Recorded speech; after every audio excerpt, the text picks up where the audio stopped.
Hi ಎಲ್ಲರಿಗೂ ನಮಸ್ತೆ. Ramesh ಉರ್ವಿನವ್ರ vlogs YouTube ಚಾನಲ್ಗೆ ತಮಗೆಲ್ಲರಿಗೂ ಆತ್ಮೀಯವಾದಂತಹ ಸುಸ್ವಾಗತ.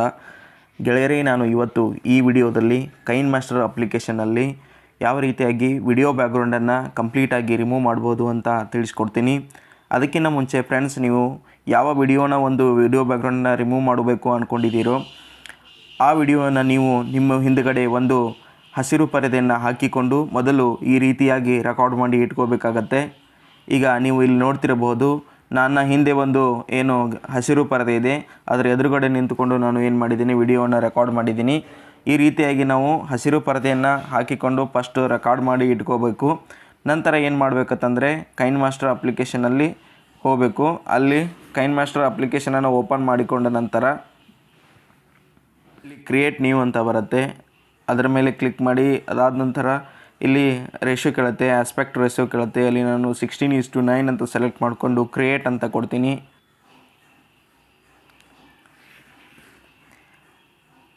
ಈಗ ಇಲ್ಲಿ ನೋಡ್ಬೋದು ಫ್ರೆಂಡ್ಸ್, ಈಗ ಕೈನ್ ಮಾಸ್ಟರ್ ಅಪ್ಲಿಕೇಶನ್ ಓಪನ್ ಆಗಿದೆ. ಇದರಲ್ಲಿ ಆಪ್ಷನ್ಸ್ ತೋರಿಸ್ತಾ ಇದೆ, all, image assets, video assets, favourites, Pexels, Pixabay ಅಂತ ಏನು ಆಪ್ಷನ್ಸನ್ನು ತೋರಿಸ್ತಾ ಇದೆ. ಫಸ್ಟ್ ನಾವು ಏನು ಮಾಡಬೇಕಂದ್ರೆ, ಯಾವುದೋ ಒಂದು ವಿಡಿಯೋ ಬ್ಯಾಕ್ಗ್ರೌಂಡನ್ನು ರಿಮೂವ್ ಮಾಡಬೇಕಾದ್ರೆ ಫಸ್ಟ್ ನಾವು ಒಂದು ಬ್ಯಾಕ್ಗ್ರೌಂಡನ್ನು ಚೂಸ್ ಮಾಡ್ಕೋಬೇಕು. ಅದೆಲ್ಲಿ ಸಿಗುತ್ತೆ ಅಂದರೆ ಇಲ್ಲಿ ನೋಡಿ, ಇಲ್ಲಿ ಇಮೇಜ್ ಅಸೆಟ್ಸ್ ಅಂತ ಇದೆ. ಈ ಇಮೇಜ್ ಅಸೆಟ್ಸ್ನಲ್ಲಿ ಹಲವಾರು ರೀತಿಯಾದಂತಹ ವಿಡಿಯೋ ಬ್ಯಾಕ್ಗ್ರೌಂಡ್ಗಳು ಇವೆ. ಇದರಲ್ಲಿ ನಾನು ಯಾವುದಾದ್ರೂ ಒಂದು ಬ್ಯಾಕ್ಗ್ರೌಂಡನ್ನು ಏನು ಮಾಡ್ತೀನಿ, ಸೆಲೆಕ್ಟ್ ಮಾಡ್ತೀನಿ. ಫಾರ್ ಎಕ್ಸಾಂಪಲ್ ನಾನು ಈಗ ಈ ಬ್ಯಾಕ್ಗ್ರೌಂಡನ್ನು ಸೆಲೆಕ್ಟ್ ಮಾಡ್ಕೊತೀನಿ. ವಿಡಿಯೋ ಬ್ಯಾಕ್ಗ್ರೌಂಡನ್ನು ರಿಮೂವ್ ಮಾಡೋಕ್ಕಿಂತ ಮುಂಚೆ ಫಸ್ಟ್ ಬ್ಯಾಕ್ಗ್ರೌಂಡನ್ನು ಅಪ್ಲೈ ಮಾಡ್ಕೋಬೇಕು. ಅದಾದ ನಂತರ ಏನು ಮಾಡಬೇಕಂದ್ರೆ, ಇಲ್ಲಿ ಲೇಯರ್ ಅಂತ ಇದೆ ನೋಡಿ, ಈ ಲೇಯರ್ ಮೇಲೆ ಕ್ಲಿಕ್ ಮಾಡಿ ಮೀಡಿಯಾ ಅಂತ ಏನಿದೆಯಲ್ಲ ಆ ಮೀಡಿಯಾ ಮೇಲೆ ಕ್ಲಿಕ್ ಮಾಡಿಕೊಂಡು ನೀವು ಯಾವ ವಿಡಿಯೋ ಬ್ಯಾಕ್ಗ್ರೌಂಡನ್ನ ರಿಮೂವ್ ಮಾಡ್ಕೋಬೇಕು ಅಂದ್ಕೊಂಡಿದ್ದೀರೋ ಅದನ್ನು ನೀವು ಏನು ಮಾಡಬೇಕು, ಸೆಲೆಕ್ಟ್ ಮಾಡ್ಕೋಬೇಕು. ನೋಡಿ, ಇಲ್ಲಿ ನನ್ನ ವಿಡಿಯೋವನ್ನು ನಾನು ಇಲ್ಲಿ ಸೆಲೆಕ್ಟ್ ಮಾಡ್ಕೊತೀನಿ. ಈಗ ಈ ರೀತಿ ಕಾಣ್ತಾ ಇದೆ ನಿಮಗೆ. ಇದು ಈಗೇನು ಮಾಡಬೇಕಪ್ಪ ಅಂತಂದರೆ, ಕರೆಕ್ಟಾಗಿ ಈ ಸ್ಕ್ರೀನ್ ಸೈಜ್ಗೆ ಅಡ್ಜಸ್ಟ್ ಆಗೋ ರೀತಿಯಾಗಿ ಕಂಪ್ಲೀಟಾಗಿ ಅದನ್ನೇನು ಮಾಡಬೇಕು, ಡ್ರ್ಯಾಗ್ ಮಾಡಿಕೊಂಡು ಅಡ್ಜಸ್ಟ್ ಮಾಡ್ಕೋಬೇಕು. ಈ ರೀತಿಯಾಗಿ ನೀವು ಅಡ್ಜಸ್ಟ್ ಮಾಡ್ಕೊಂಡ್ರಿ ಅಂತಂದರೆ ಕರೆಕ್ಟ್ ಅದು ಸೈಜ್ಗೆ ಫಿಟ್ ಆಗುತ್ತೆ. ನಂತರ ಏನು ಮಾಡಬೇಕು ಅಂದರೆ, ಇಲ್ಲಿ ನೀವು ರೈಟ್ ಸೈಡಲ್ಲಿ ಸ್ಕ್ರೋಲ್ ಮಾಡ್ತಾ ಹೋದಂತೆ ಇಲ್ಲಿ ಒಂದು ನೋಡಿ ಕ್ರೋಮಾ ಕೀ ಅಂತ ಇದೆ. ಈ ಕ್ರೋಮಾ ಕೀಯನ್ನು ಇಲ್ಲಿ ಕ್ರೋಮಾ ಕೀ ಎನೇಬಲ್ ಬಟನ್ ಮೇಲೆ ನೀವು ಕ್ಲಿಕ್ ಮಾಡಬೇಕು. ಕ್ಲಿಕ್ ಮಾಡಿದ ತಕ್ಷಣ ನೋಡಿ ಫ್ರೆಂಡ್ಸ್, ನನ್ನ ಹಿಂದೆ ಇರತಕ್ಕಂತಹ ವಿಡಿಯೋ ಬ್ಯಾಕ್ಗ್ರೌಂಡ್ ಹೀಗೆ ರಿಮೂವ್ ಆಯಿತು ಅಂಥೇಳಿ.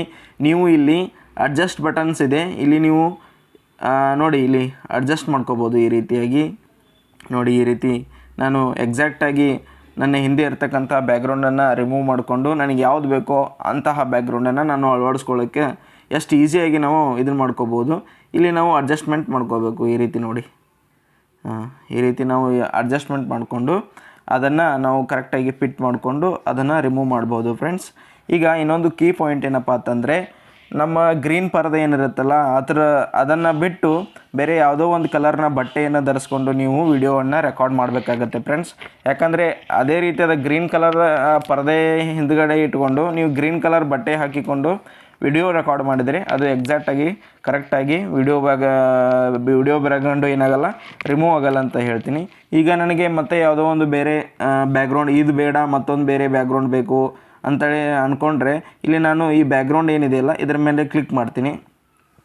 ಕ್ಲಿಕ್ ಮಾಡಿ ಇಲ್ಲಿ ರೀಪ್ಲೇಸ್ ಅಂತ ಇದೆ, ಈ ರೀಪ್ಲೇಸ್ ಮೇಲೆ ಕ್ಲಿಕ್ ಮಾಡ್ತೀನಿ.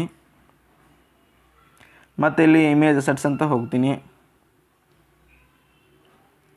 ನನಗೆ ಮತ್ತೆ ಇಲ್ಲಿ ನೋಡಿ ಈ ಬ್ಯಾಕ್ಗ್ರೌಂಡ್ ಬೇಕು ಅಂತ ಅಂದ್ಕೊಂಡ್ರೆ ಅದರ ಮೇಲೆ ಕ್ಲಿಕ್ ಮಾಡ್ತೀನಿ. ನೋಡಿ, ಈಗ ಮತ್ತೆ ವಿಡಿಯೋ ಬ್ಯಾಕ್ಗ್ರೌಂಡ್ ಚೇಂಜ್ ಆಯಿತು. ಅದೇ ರೀತಿಯಾಗಿ ಮತ್ತೆ ಯಾವುದೋ ಒಂದು ವಿಡಿಯೋ ಬ್ಯಾಕ್ಗ್ರೌಂಡ್ ಬೇಕು ಅಂದರೆ ಇಲ್ಲಿ ನೋಡ್ಬೋದು ನೀವು. ಇಲ್ಲಿ ಹೀಗೆ ರೀಪ್ಲೇಸ್ ಮಾಡ್ತಾ ನಿಮಗೆ ಯಾವುದು ಬೇಕೋ ಆ ವಿಡಿಯೋ ಬ್ಯಾಕ್ಗ್ರೌಂಡನ್ನು ಅಪ್ಲೈ ಮಾಡಿಕೊಂಡು ನೀವು ವಿಡಿಯೋವನ್ನು ಏನು ಮಾಡ್ಬೋದು, ಎಡಿಟಿಂಗ್ ಮಾಡ್ಕೋಬೋದು ಫ್ರೆಂಡ್ಸ್. ಸೊ ಇದು ಯಾವ ರೀತಿಯಾಗಿ ವಿಡಿಯೋ ಬ್ಯಾಕ್ಗ್ರೌಂಡನ್ನು ರಿಮೂವ್ ಮಾಡ್ಕೋಬೇಕು ಅಂತೇಳಿ ತಿಳ್ಕೊಂಡಿದ್ದೀರಿ ಫ್ರೆಂಡ್ಸ್. ಹಾಗೆ ಯಾರೆಲ್ಲೇ ನನ್ನ ಯೂಟ್ಯೂಬ್ ಚಾನಲನ್ನು ಸಬ್ಸ್ಕ್ರೈಬ್ ಮಾಡಿಲ್ಲ, ಪ್ಲೀಸ್ ದಯವಿಟ್ಟು ಸಬ್ಸ್ಕ್ರೈಬ್ ಮಾಡಿ. ಪಕ್ಕದಲ್ಲಿರ್ತಕ್ಕಂತಹ ಬೆಲ್ ಬಟನ್ನ ಪ್ರೆಸ್ ಮಾಡಿ, ಮುಂದಿನವೆಲ್ಲ ವಿಡಿಯೋ ನೋಟಿಫಿಕೇಷನ್ ನಿಮಗೆ ಬರುತ್ತೆ. ಹಾಗೆ ನನ್ನ ವಿಡಿಯೋನ ಲೈಕ್ ಮಾಡಿ ಅಂತ ಹೇಳ್ತಾ ಮತ್ತೊಂದು ವಿಷಯವಾಗಿ ಮುಂದಿನ ವಿಡಿಯೋದಲ್ಲಿ ಮತ್ತೆ ಸಿಗೋಣ. ನಮಸ್ಕಾರ, ಧನ್ಯವಾದಗಳು.